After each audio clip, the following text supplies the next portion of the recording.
இயேசு கிறிஸ்துவின் இனிய நாமத்தினாலே உங்கள் அனைவரையும் வாழ்த்துகிறேன். தேவன் தம்முடைய ஜனங்கள் செல்ல வேண்டிய நீண்ட வாழ்க்கை பிரயாணத்திற்கு அவர்களை எவ்வாறு ஆயத்தப்படுத்துகிறார் என்பதை பற்றி நான் உங்களுடன் பேச விரும்புகிறேன். நான் பகிர்ந்து கொள்ள போகும் வேதத்தின் பகுதி யாத்ராகமம் 15வது அதிகாரம் 22வது வசனத்திலிருந்து 27வது வசனம் வரை உள்ளது. எகிப்தில் கடினமாக உழைத்த இஸ்ரவேலின் அடிமைகள் எகிப்தை விட்டு வெளியேறுவதற்கு முன் பலமுள்ளவர்களாய் மாற வேண்டியிருந்தது. அடிமைத்தனத்தில் இருந்த அவர்கள் உணவு மற்றும் தண்ணீர் இல்லாமல் 3 நாட்கள் கழிப்பதற்கு முன் தங்கள் ஆவி, ஆத்துமா, சரீரம் வலிமை அடையும்படி பஸ்கா விருந்தை உட்கொண்டனர் என்பதை நாம் காண்கிறோம். பொதுவாக மனிதர்கள் வனாந்திரத்தில் இருக்கும் போது அதிகபட்சம் 3 நாட்கள் மட்டுமே உயிர் வாழ முடியும் என்பது உங்களுக்கு தெரியுமா? வனாந்திரத்தில் அவர்கள் கண்ட தண்ணீர் மிகவும் கசப்பாக இருந்தது. கானானின் சிலுவையின் அடையாளமாக மோசே மரத்தை தண்ணீரில் வீசும்படி தேவன் கட்டளையிட்டார். மேலும் மரம் கசப்பை நீக்கியதால் கசப்பான தண்ணீர் மதுரமாகி குடிக்கக்கூடிய தண்ணீராக மாறினது. கசப்பான நீரில் அடிமைகளின் செரிமான அமைப்பை சுத்தப்படுத்தும் மெக்னீசியம் மற்றும் கால்சியம் இருந்ததாக வேதாகம அறிஞர்கள் நம்புகிறார்கள். கானானின் பால் மற்றும் தேன் சுவையை அவர்கள் உணரும் வகையில் அவர்கள் வாயிலிருந்த பூண்டு வாசனையை எடுக்கும்படியாக கர்த்தர் வானத்திலிருந்து மன்னாவை வழங்கினார். பயணத்தின் ஆரம்ப கட்டங்களிலேயே கர்த்தர் தாம் தேர்ந்தெடுத்த மக்களுக்கு சிறந்த ஆரோக்கியத்தை வழங்கினார். எகிப்தில் இஸ்ரவேலர்களுக்கு ஏற்பட்ட எல்லா வியாதிகளும் அகற்றப்பட்டன. இங்குதான் கர்த்தர் தம் ஜனங்களுக்கு யெகோவா ராஃபாவாக தன்னை வெளிப்படுத்துகிறார். யாத்ராகமம் 15வது அதிகாரம் 26வது வசனத்தை உங்களுக்காக நான் வாசிக்கிறேன்.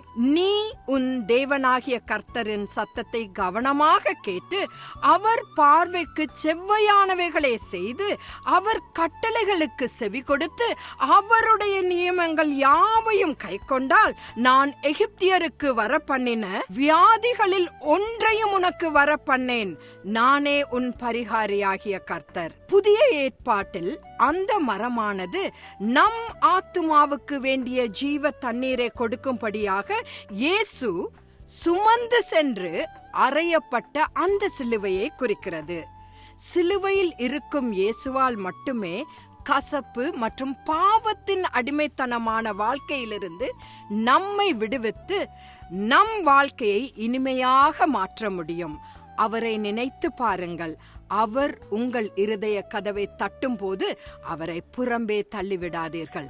கர்த்தர் உங்களோடு கூட இருப்பாராக. மறுபடியும் நாளை சந்திக்கலாம். ஆமேன். சிலுவை தன் தோளதிலே சிதறும் தன் வேர்வையிலே, சிலுவை தன் தோளதிலே சிதறும் தன் வேர்வையிலே சிறுமை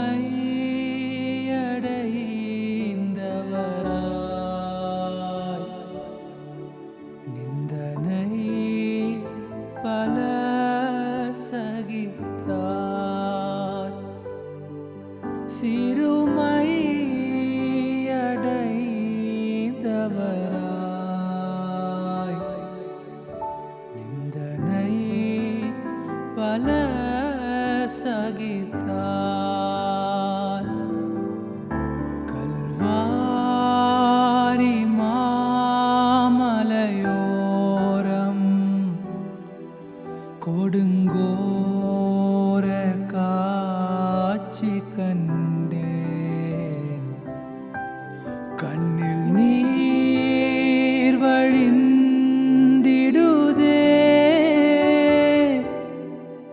எந்தன் மீட்பர் இயேசுவதோ, எந்தன் மீட்பர் இயேசுவதோ